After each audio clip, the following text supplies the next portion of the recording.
And as time goes by, I believe the tariffs paid for by foreign countries will, like in the past, substantially replace the modern-day system of income tax, taking a great financial burden off the people that I love. A couple things. One, it's not true that foreign countries pay tariffs.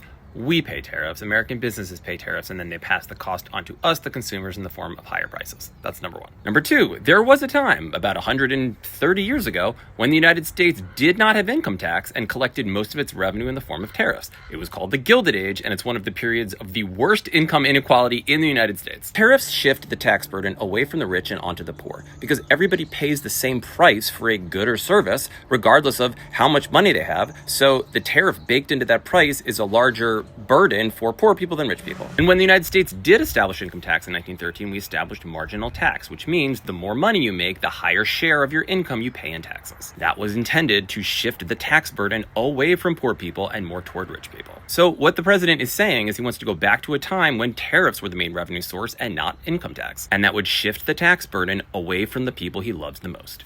Rich people. He's literally saying it out loud. Just a reminder that it is Congress that has the power to establish or take away income tax. And this year there is an election for all 435 members of the House and 1/3 of the Senate. So the vast majority of Congress is up for election this year. So if you aren't a rich person and you don't want to live in a country where suddenly you have to pay a larger share of the tax than rich people, then you might want to pay attention to who you're voting for this year. If someone is saying that they want to go away from income tax and go back to tariffs, it's code for taking the tax burden away from rich people and giving it to poor people. As always, DM or comment with any questions, and if you want more clear explainers and action items and not rage bait, follow this account.